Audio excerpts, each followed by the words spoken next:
I'm 26 years old with over $100,000 invested, and if I was starting over at the age of 18, here are three things I would make sure I would tell my younger self about investing.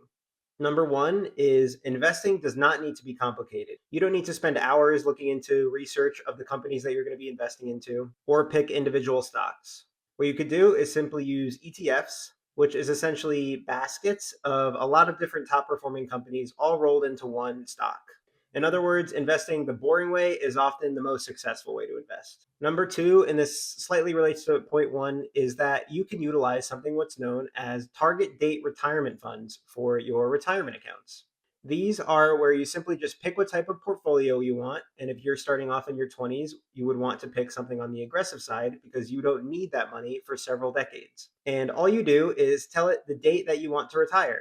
What these funds will do for you is to simply just set up auto pay and put in money on a monthly basis consistently. It's going to auto invest these dollars and it's going to reallocate your funds or your stock picks as you get closer to retirement age when you actually need the money into a more conservative portfolio. Once again, going back to my point one, where you don't need to be an expert on stocks. The number one most important thing when it comes to investing is taking action on investing. The best time to invest was, yes, obviously yesterday, but the second best time is today.